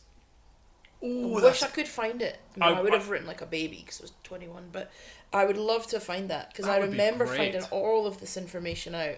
And that was when I had this really shift in my mindset that both have their place. They're both different types of performances. They both require a different type of artist and they both require a different... I think it's harder for an electronic act to make it engaging. Oh, I'd agree with that. 100% I agree Because with you can't that. strut around the stage, you're not dancing, you're not No. singing, there's no front man or front woman that you're like either A, really attracted to, or B, like really charismatic. You're talking, but you think about people like Orbital, do they ever put on a bad show? Regardless of what you think of their music. No. And they've managed to do it because they found a way to make it a unique performance. The same as Underworld, Absolutely. same as the Chems, Yep. and it's just a different way. It's fascinating. It's a good argument. Thanks. Because I think it depends on the electronic artist. Because there's different. So if I take the Orbital as an example, you know, you've got the two brothers and they have two different setups, and they play live. So therefore, everything is attached to a single sound or a rhythm or whatever, and so they have to obviously keep the music going because it's piece by piece by piece. Yeah. Right. There are electronic artists who don't do that though. Right. But I wouldn't class them then in the same vein because I look at the Chemical Brothers and they do. I would look at Faithless and it's different, but they do. You would look at who are we going to talk about probably in this episode? You talk about a Groove Armada. If you start getting into the realms of if you get into the DJs, I Yep. struggle then. Yep. We love DJing Yep, and absolutely. I've got so much respect. Sasha's one of my heroes. I'm looking at a signed photo. Yeah, of me you've and got a sign Sasha, photo right? behind you. Yeah. But if I was to think of people like David Guetta, that's not a performance, that's not a show, that's not talent. That's horrible. But when you think about the proper bands and artists, and I think a lot of the ones that we'll talk about, including Propellerheads, there is a absolute skill in engaging a crowd. We went to see Crystal Method not about a year ago. Was it that long Long ago? ago. Again, another one. How are you making this so engaging? I agree. So you talked about. So I think when it's purely a DJ, there are different types of level of engagements with the DJ. Crystal Method are phenomenal at. They are so into it. They're so engaging. They're so passionate. He's all in on what he's doing right there and right there. So, But he's actually doing it. but yeah, of course he is, right? You've got dubious about DJs who Oh, press come on. play with the whole. Are you telling me that David Guetta's beat matching? Because I'm pretty certain he's not. No, there's one DJ in particular that I feel has 20 minutes. Oh, we'll talk about him potentially. But there's 20 minutes where it's pre-recorded. Like 20 minutes, press play, 20 minutes. Okay, I'm good for 20 minutes and then I need to mix out the rest. And it's the same set every time. And I think, look, to be fair, okay, so we're going way off the friggin' rails here. The anxiety that you get as a DJ when you're playing your first couple of tracks and you're trying to mix them together, like I do understand why there's a little bit of a safety net and potentially a little bit of it being just get me past the first mix and I'll be alright. Or because it's so important, it's the most engaging part of the set. It's the first mix. People are, so I kind of understand that. It's when you've got the whole thing that's a But little it's the bit. same as the first track in the guitar. Yeah. And I just think there's something to be said. So, this is me trying to give credit to Propellerheads because Okay. given the fact that they had that setup, they had the decks, the drums, Two they decks, play bass, guitar, and instruments. drums, yep. I mean, that is sensational. It's brilliant. And to be honest, I would actually, I've been bagging them out, but that I would actually go and see. If Propellerheads came and did this, they go, we're going to do a the live set. 21st Yeah. anniversary or 30th or whatever year we're in now Yeah. of Dexter, I'd go and see it. Would you? Yes, I would absolutely, because I think the way that they would, The show. the way that they would perform this album live, Yeah. they're like Orbital. I'll are take great. it. Yeah, Orbital, another example. They can be kind of hit and miss, but you always want to go and see them because you know that performance is they're giving everything. It's complex. It's difficult. They're trying. They're engaging. You're like, Yeah. Okay. Oh, that makes me I would feel... go 100%. I would. Okay. That makes me feel better. Yeah. Okay. Good. Okay, cool. So back to them, and then back to the Wall of Sound, who produced their first release, an EP named Dive, which is excellent, by the way. Excellent. Including the gorgeous song Go Faster. I don't know if you've heard that, but that's brilliant. Adidas used Dive for an advert. So that was their first ever release, and Adidas went, yeah, we'll have that. It's not bad. I mean, it's not bad. It's not bad. So Wall of Sound, pretty big deal, right? So they were competing around that time. The whole big beat scene, you kind of had Skin or Wall of Sound, right? Wall of Sound, right? Le Rhythm Digitals, Brilliant. Wise Guys, Shy Child, and they also produced one of our favorite ever albums, Roy Scott, Melody AM. Oh no. Great album. Great album, right? I love them. It is a good album. Yeah, fair Right, enough. I saw them live. Roy Scott, how are they? Yeah, they were great. I saw them at the Enmore. Oh, nice. Emma's brilliant. Okay, cool. They gained fame the next year by providing a remix for the James Bond movie composer David Arnold's Bond's tribute called Shaken and Stirred. The David Arnold James Bond project covering John Barry's On Her Majesty's Secret Service. Subsequently, Gifford collaborated with Arnold again on the amazing song Backseat Driver, heard in Tomorrow Never Dies. You seen that James Bond movie, Lyle? No. Okay, didn't think so. It's when he's in the back of the car controlling the car with his phone. Yeah, big fan of James Bond. Have you seen that? Did you see the last one? The Nope. Nope. You've not seen that I don't see them. I don't watch them. at all. I don't want to get into some sort of like Okay, rant about James Bond, so we'll just move. tangent again. Few beers in. So you don't like aliens, robots, superhero stuff, do you? I don't. No. What's one of your favourite shows at the moment? Actually, I've gone off it. Oh, have you? Boring. What are you talking about? Penguin. But it's not though, because there's nothing Just superhero. saying. But I don't Just like saying. it when they. How's Penguin superhero? He's part of a DC universe. Fine. And He I haven't is- seen any superheroes in the show. All I've seen is a fat man with a limp trying to sell drugs. That's all I've seen. So why you've gone off it? I watched the up-to-date Yep. episode last Yep. night and I was like, oofed. Just saying, you're changing. Next, you'll be watching some Alien movies. Have I you will. seen the new Alien movie, Romulus? Yeah, I loved it. Did you watch it? No, of course not. For that outline and I sinker. hate aliens and I hate space. I hate all of it. Oh, Romulus is fantastic. All right, okay, cool. Let's get into. So, eventually, this album came out, right? Where do you think it went to in the UK? I want to talk about this because I've done all the research. Thank you. Then why did I bother doing it? I don't know because I always do this bit I told you. Go on. I do the album bit. Sorry, then I. So I'm going to start with the album cover. Yes, please. Yes, okay. So I'm going to write. It was meant to be notes, and then I'm going to read what it's because you're going to get angry. Explosion, warehouse, two men, assuming it's them. Is that all you wrote for that album? Yeah, cover? but I was going to get you to talk about it because I knew you'd be excited, but it was to remind me. Mm-hmm. But that's what you've got. And it is. Explosion, warehouse, two men, assuming it's them. Actually, yeah, okay, I'll give you I don't know what that. else to say. That literally is. But I remember this album, and I'm an album covers guy, right? That's what I mean. That's why I keep doing it. Right, but I actually think this is one of it's an iconic album cover because I agree. It's a stunning album cover, and I remember seeing this in HMV, right? And the album cover attracted me to the album, if that makes sense. Like Yeah. I went, that looks badass. Like it's two guys walking away, huge explosion in the back. I'm like, ah. It just looks stunning and cool, which is what the album is. Is it? Great. Okay. We'll get to that. It was released on the 26th of January 1998. Yep. We were both 17 years old. Yep. Okay, so what was before it? Nothing. What was followed it? Nothing.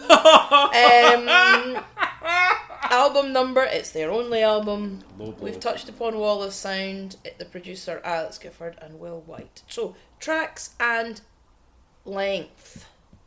Thoughts on the length of the album? Fine with it. Okay, Absolutely explain fine with how you're fine with it. Because the tracks, I know where you're going with this, which is Where am I going? You're going to say there's some long tracks, and there's some tracks. I think the 9-10 minute mark Ooh. on Her Majesty's Secret Service. Is it Fly over an Break, hour? Coming to get Is you. it over an hour? It is. But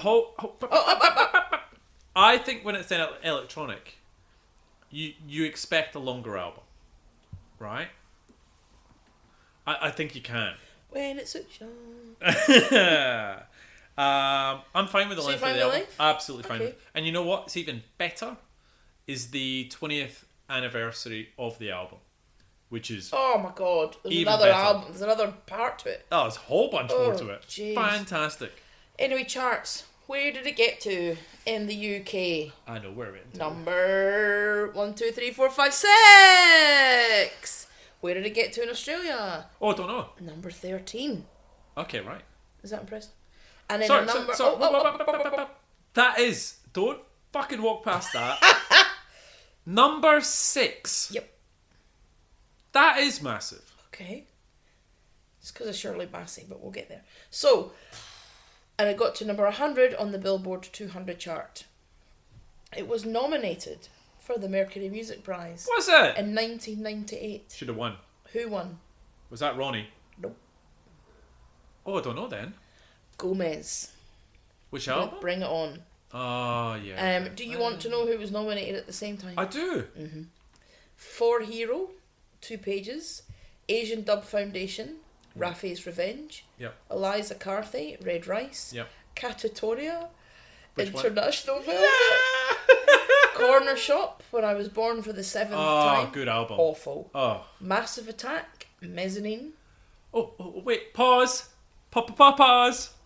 So, you said Massive Attack didn't win? No, they did not. Didn't win. Just a minute. Just didn't win. They did not win. They fucking should have when I read this Losers. list.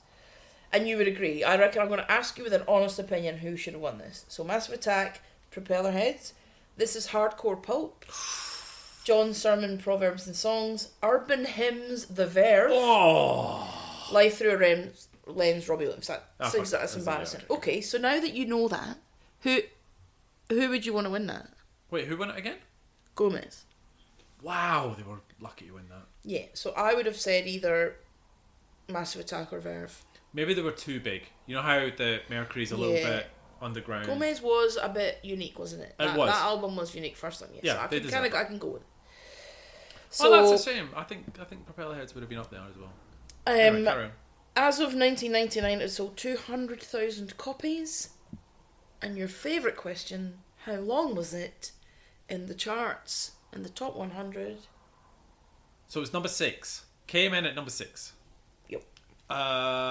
But Groove Armada, I think Groove Armada was in was that 5 weeks? Groove Armada was in there? Was it in longer than Groove Armada? I'm going to say yes. And I'm going to say 8 weeks. Double it. Yay! Oh, wait, no. 12. 16 weeks. 16. There's my maths. Great. Okay, that's good. I'm happy with that. Good on them. Yeah. So, that's all I really wanted to say. That's my favourite part when I get to do that quiz with you now. So, Okay. Well then, so let's talk about this. Their music was used everywhere, Yeah, well, yeah. right? So, TV, Sabrina the Teenage Witch, Nash Bridges, movies, obviously The Matrix, the hallway scene. There's Something About Mary, Austin Powers, Lost in Space. In commercials, I mentioned Adidas, Apple, Yes, Jaguar. I read the Apple one. yep, Pantene. Games, Downhill Domination, Wipeout, Gran Turismo 2, Cyberpunk? Mad Dash Racing. Okay, I have to talk to you about that. Okay. So, album got to number 6, right? Was featured in multiple big, computer games, movies. What happened? I know, like, jokes aside, Jokes aside. But what did? That's what I was saying. Like, what was before it? Nothing. What followed it? Nothing. Okay, let's get into that. Cyberpunk update. I've stopped playing it. Do you want to take a guess at what game I'm playing? Why have you stopped playing it? I'm not a fan of open world games. I just like, honest. I know we make fun of me because I like structure, but I just follow the main structure. Follow the main story then. it's a lot of talking. It's a lot of this. Look, I will maybe go back to it. Guess what game I'm playing now? What? Zombie Army 4. Oh my god. There's no hope. There's no hope. Do you know what I mean? It's like I can't. I just can't. Like, Cyberpunk would be like the fine dining of gaming. And Kev's like, no, I don't want to go for the degustation.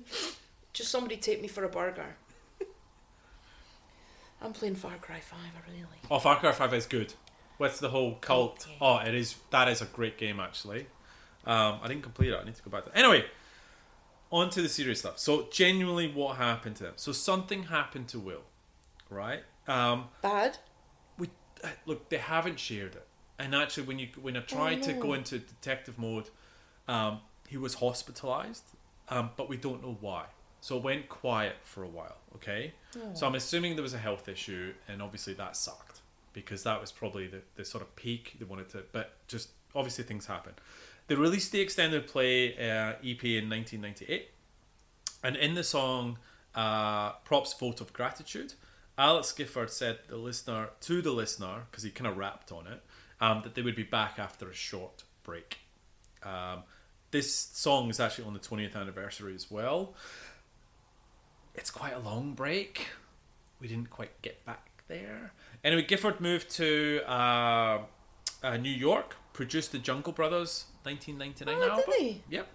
Produced a song on Rufus Wainwright's second album, I love Rufus Poses. Wainwright and his sister Martha. You wouldn't enjoy that. Produced a song for Martha as well. Love Martha. Yep. Where is it? So, 2001, they appeared on Red Hot and Indigo, the 13th entry from the Red Hot AIDS Benefit series of compilation albums produced by Paul Heck. They had a song called Star-Crossed Lovers, performed by Propellerheads and Martha Wainwright. Oh, I'd love to see that. I have tried so hard to find that song. It's not on Spotify, it's not on YouTube, it's not on Amazon. I cannot find this song. So we'll find it together. Okay. In 2000, the Propellerheads again worked with Shirley Bassey. So obviously we're going to talk about Shirley Bassey when we get into the track. They remixed her 1964 song Goldfinger, which is brilliant. This is on, and I want to talk about this, the Shirley Bassey remix album Diamonds Are Forever. Have you ever listened to that? I have not. It's really good, and it is always on my phone. Now, I am not a Shirley Bassey fan, Oh my god. but there is some incredible remixes of her music. By what artists? Give me a... I'll give you the list. We'll talk. I'll share. Maybe I'll share it after this. But just, it's always on my phone. It's a great album. I love it. Like, I don't know. It's just classy. Anyway, in 2003, Wall of Sound commemorated its 10th birthday. To commemorate the occasion, the label released a 2-disc CD charting 10 years of pioneering British music. The first CD had Roy Scott, Propellerheads, Wise Guys, and Mick on, while Gifford did the mix CD for the second mix. The first track on that, 10 Years, was a new song by Propellerheads featuring a Brooklyn-based writer, Living Room Johnston. So, Will White, he's quite the DJ. And I think I sent some stuff to you, but he released in 2004 Beats and Bobs 2, which is a breaks album. We haven't really talked about breaks much. You love breaks. I love breaks. And this is a really good breaks album that I didn't know they did. So, really good tracks, good mixing. I'm glad you found something new. Yeah, I've got it. Yeah. On the back of that album, it says that a Propellerheads album is coming in late 2004. 20 years later, didn't get it. Will also did an album with Merv Pepler, one half of Eat Static. Heard that? As the Flexitones. Album was called Joyrider in 2004. Pretty good. Sounds like the Propellerheads, but a little bit more jazzy. But it's really good as well. So that was the Flexitones. He also played the drums for Long Range. Do you know who Long Range are? Oh, did he really? One half of the Orbital. So he did the live. Yeah. When they went out touring, he played the drums for them. So that was Nick Smith and Phil Hartnell as well. Madness and Me is a really good album, and then Orbital got back together because I think Phil tried to produce his own music and Paul went into soundtracks, and then they got back together. Obviously, he's got a SoundCloud. Will White got heaps of good mixes on there. Oh, well, listen. Played Glastonbury twice, and the mixes are good. If you want to listen to some of his mixes, Will White, SoundCloud, really good. Really good. He played Glastonbury 2015 and 16. I want to talk about a few reviews for this album, which I think may sway your opinion. They won't. Music Magazine, 10 out of 10. For fuck's sake. Such is the importance of this album, the vital components of your best ever night out. Ladies and gentlemen, Propellerheads have just entered the building. Sputnik, as I said before, it's a rather filmic sounding experience and serves as a good example of just how original and varied Big Beat can be. That's true, because sometimes Big Beat can be a little bit repetitive. Can it? Yep. Oh, I've never noticed. Not this, just said. If you're not into the genre, don't be put off. You'll be missing out some very interesting and utterly cool sounding album, Melody Maker. As a testament to two men and their passionate affair with pop culture, Decks and Drums is bang on the money, bang up to date. May they bang on and on and on. Can I just jump in here? Because this is a great segue for me. So I want you to repeat that Melody Maker one again. Say it. As a testament to two men and their passionate affair with pop culture, Decks and Drums is a bang on the money, bang up to date. May they bang on and on. Bang up to date. Okay. Bang up to date in 1998. Yep. My point is, if I had reviewed this album in 1998, Ooh. I would have probably given it a 9, maybe an 8, might have even thought a 10. I bought this album too, and I really liked it. My argument today, as we sit here in 2024, does it hold up?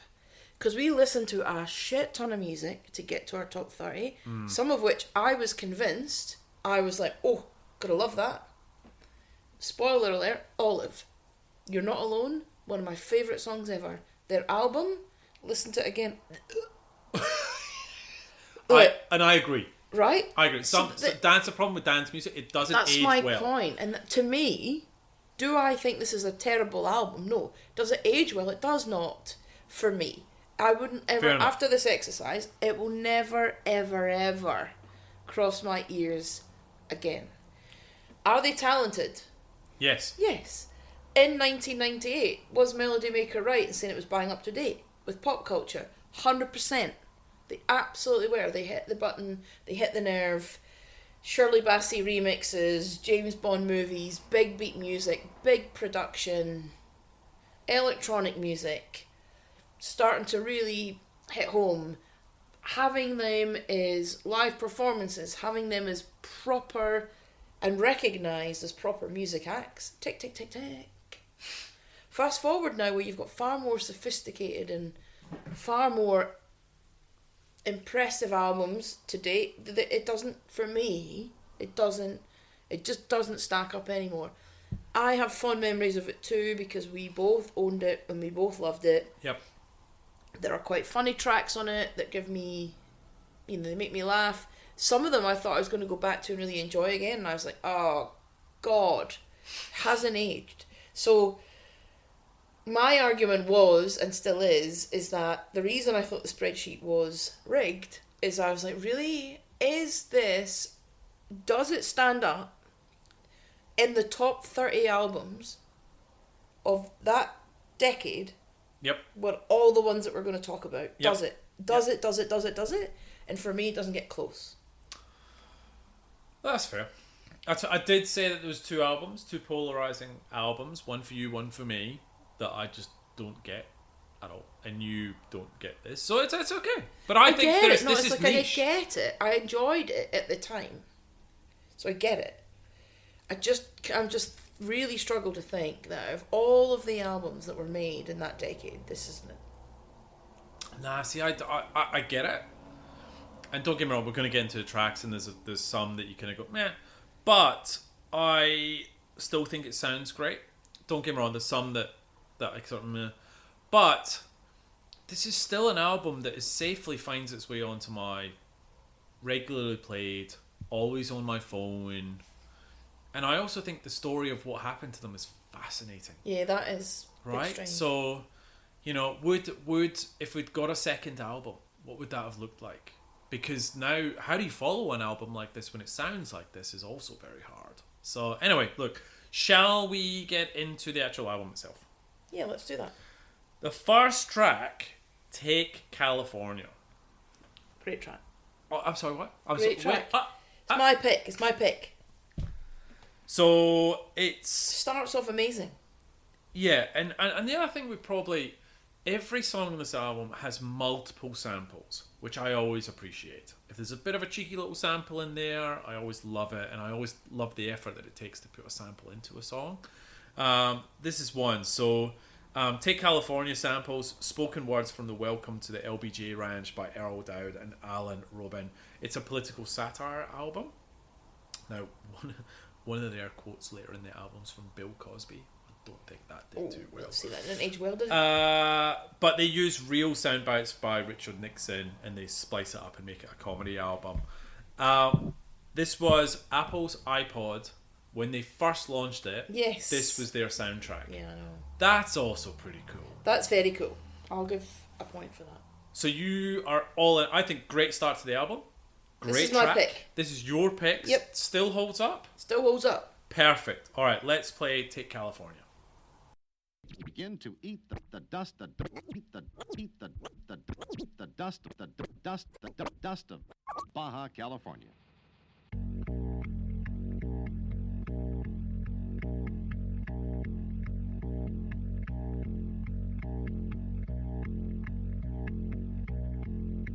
It's a great pleasure.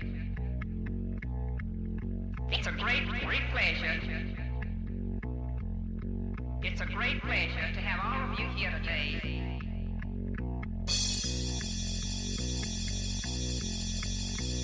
I thought you all might begin your tour here.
Senator, welcome to our microphone.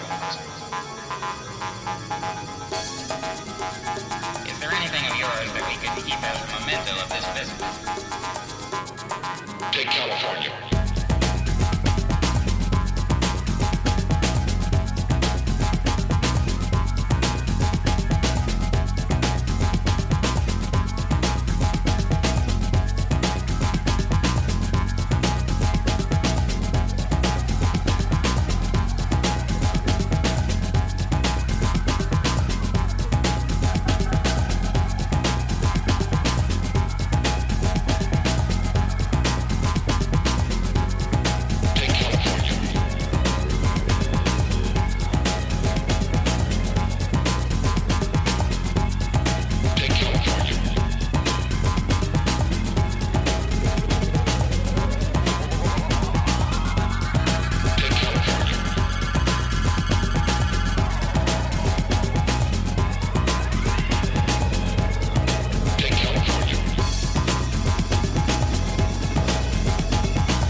Echo and bounce? Awful. Absolutely fucking rubbish. Echo and bounce. Echo and bounce. Echo and bounce. Echo and bounce. Echo and awful. Like to the point of like the worst. Did you? The absolute worst. Were you working when the song came on? Echo and bounce. Echo. It doesn't matter what I was doing. I was typing like a mad boy when this song I came on. hate it. No, I don't mind it. Terrible. Look, not playing it. Calm your farm. All right. I don't think it's amazing. It's all right. It's okay. All right. The one so obviously clearly not Echo and Bounce for you. Velvet Pants. Oh God, awful.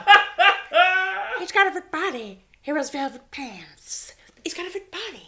He wears velvet pants. Awful. And it's what's what I'm saying. It's so trite now because I thought 22 years ago that was clever. Because you hadn't heard music like that before, with the little samples and the little throwing it in. Yep. And Velvet Pants is funny, and he's got a fit bottom. And now I'm like that, and it's fucking awful. Like we have grown up, and we've got far more sophisticated, and that's my point. Ugh. I hate it. Wow. I it can't. took an hour and a bit, but we got Oh there. my God, Echo and Bounce and Velvet Pants. So you start with Take California, and I'm like, do you know what? I like that. It's the start of big beat. I like it. Couple of samples in there, I'm good. I'm good. You're good. And I thought, actually, do you know what? This might not be that bad. This is actually, I've forgotten about it. This is going to be a great album. Oh. No. So I disagree. So Velvet Pants, I like. And I especially like it when the sort of the bass line kicks in about halfway through, and I'm like, yep, I'm here for you. I'm here for you. I'm I like glad it. you're there for it. So I'm going to play a bit of Velvet Pants. So get it up yet. Here we go, Velvet Pants. Send the first kid down.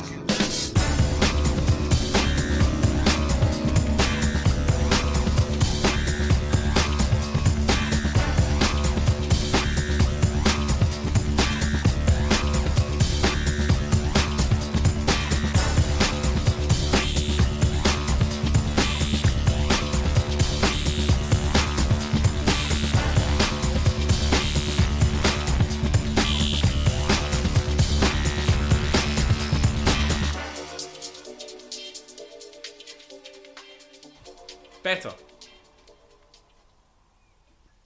This is just filler. I'll give it to you. Better is just a little filler. Okay. I don't mind that. Oh yeah. I hate it. I expected you to be a little bit more. This is turned again. Oh. The De La Soul version is better than this version.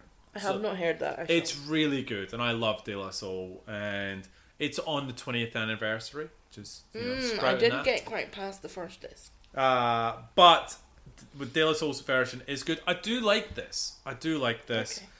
But let's keep on moving. History European, Shirley Bassey.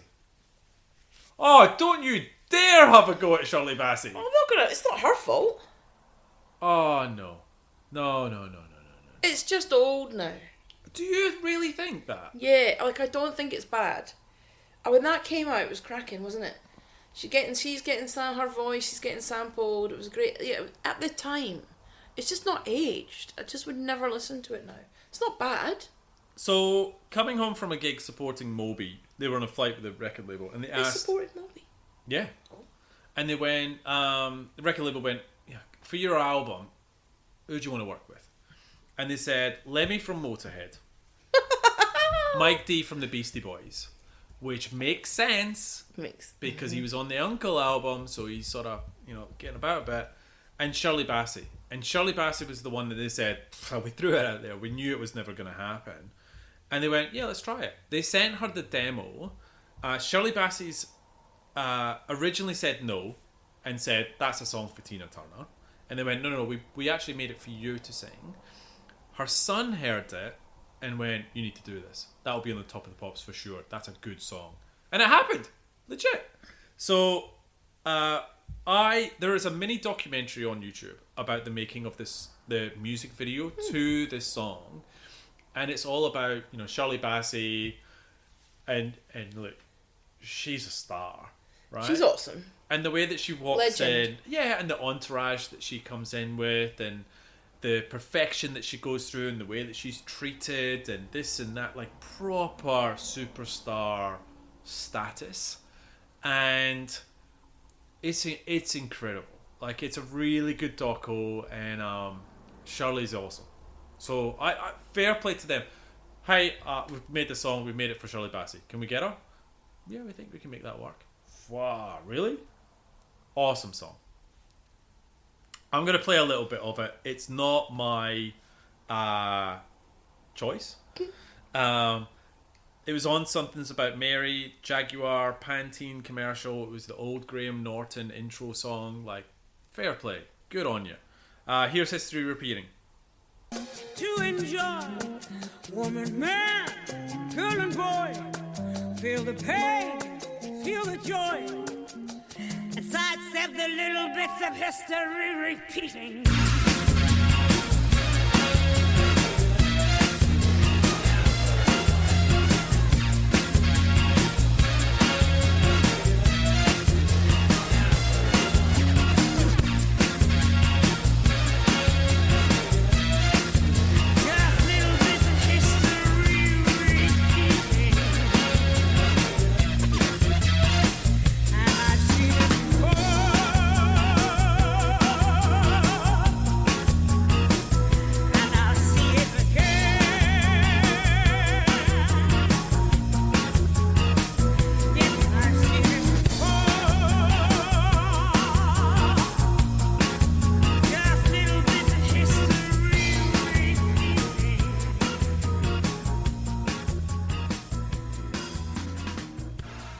Winning style?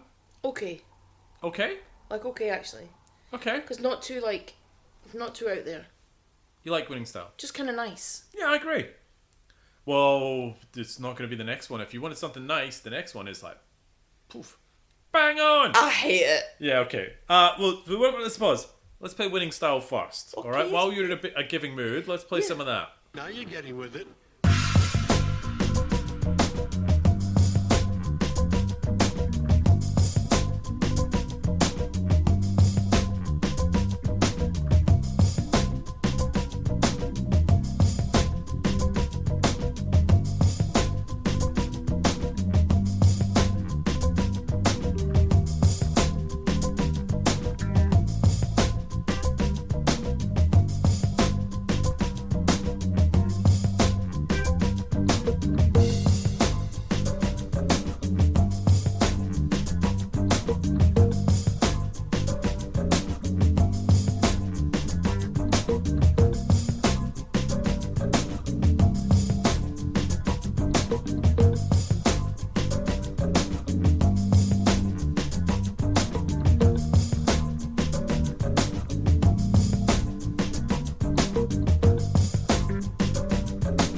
I'm guessing bang on is not the same. I'm guessing that's your too hectic. I don't enjoy it. It's not my favourite. It is hectic. Okay, alright, okay. No? Okay, cool. On Her Majesty's Secret Service. Now, I think I can't imagine what goes through your head. Whatever. When you hear a sound that is associated with James Bond. Bored. That's all it is. How do you feel about the song? It's alright. It's alright? It's actually not bad. It's not the worst on the album by any stretch. I love this song. Oh my god. I love it. I think it's fantastic. Is this your pick? This is my pick. It's great. Oh, God. I mean, it could be any of the next 4 songs, to be honest. Even bigger. My. Just kidding, it's not that. But I do. This is from the trumpet and the way it hits, and then the brilliant, just brilliant. The what bit? Sorry. What? What bit? Sorry, I What do didn't you quite mean? catch that. What did you say? I didn't say anything. So I love James Bond. Big fan of James Bond movies. And this track is brilliant. It merges the James Bond soundtrack and themes with Big Beat. And I'm like, I am there for you. This is awesome. Well done. So this is my pick, and I'm going to play Really happy it. for you. Thank you. On Her Majesty's Secret Service.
All right, bigger.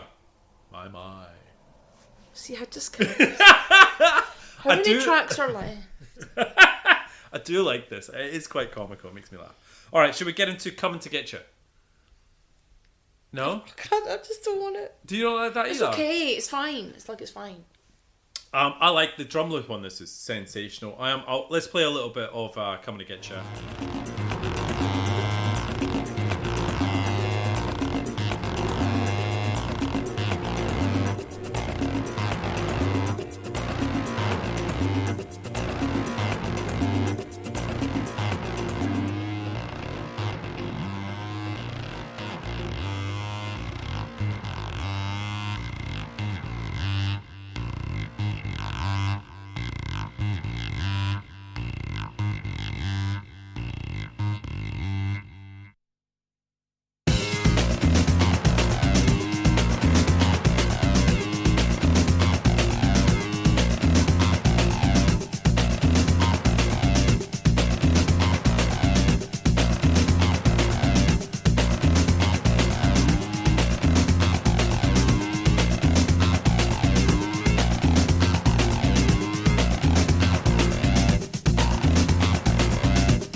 And it ends on Spy Break. Any thoughts around Spy Break? Is it the way they should have ended the album? I I don't think it is. No, you would probably say that On Her Majesty's Secret Yes, Service is the end of the album. that should have been the end. Yeah, I'll agree with that. Matrix. The original Matrix. Yeah. What's your thoughts on that? I like it. You like it? Yeah. And when that scene hits, when Neo walks into the hallway and it's all... I mean... It's like it's telling the future of the Matrix. Have you seen the new Matrix? Reminds me of Cyberpunk. Yeah, it would do. Yeah, actually. New Matrix? No. Have you tried watching it? No. God, no. Should I not? No, it's 10 minutes. Just leave the one alone. Just don't touch it. I watched first 10 But it's minutes. one of those things, like Matrix is one of those movies that are... Don't touch it. Leave it alone. I agree. It's perfect. Yeah, I agree. And then they went 2 more sequels, and then obviously just leave it alone I agree. sometimes. So it ends on Spy Break. We'll take a little. We'll play that out. Yeah, you can have Spy. Great, Okay, cool. Thanks. Very mature. What did you of give it out of 10? We're going straight in our way. Yeah. It's an 8 out of 10. I stand by that. I look in here and I gave it a 5. Yeah. That was generous. Oh, can't wait. I reckon I'd knock it down to a 4 now. Bollocks. Away. No, Which you just... technically means it might not be in the spreadsheet. So we should just cancel this episode. No, I think this is going off the rails, this episode. But I think this is one of those. I think people will agree with me and be great. Like, really, I think they'll appreciate hearing about Propellerheads because, again... No, I agree. There is absolutely, yeah. Look, part of that aside, I think you've done an excellent job in talking about Propellerheads because there's nothing there. It was really hard. Yep, very hard. Oh, wait.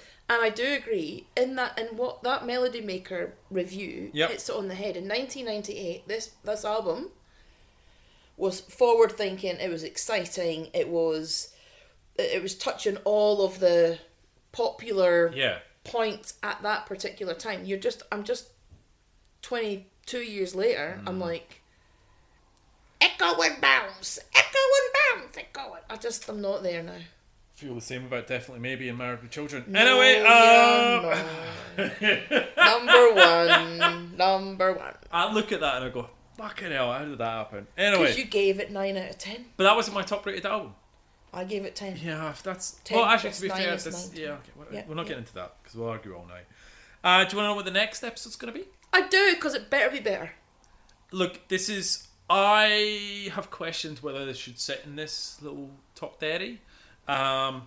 but I know it's a very popular album in that decade, and it's one that We I must think have both liked it. we did like it. I'll We did. No. Maybe. Striptease. Are you ready? It's not dancey, so settle in. It's very different from this one. Thank God. It'll be nice, relaxed, chilled. Some If this is this Massive Attack. no, absolutely not. Okay. So maybe candles. Maybe get the Oh, candles. that'd be on, nice. bit of red wine. Oh. It is more Chiba. Oh, that's a lovely album. Very different. So we're talking about Big Cam, massive album. So I'm looking forward to talking about very different. By the sea. Ba-boop-a-doo-doo. Yeah, I'm excited. Well, see, now look at you smiling. Yeah, I am. Because I'm we're alright. past Echo and Bounce. Echo and Bounce. Awful. It's the worst song. Alright, so that was it. That was Propellerheads. Let us know your thoughts. Email us new bands that you want us to play their music. Yes. Let us know your thoughts on this episode of an album.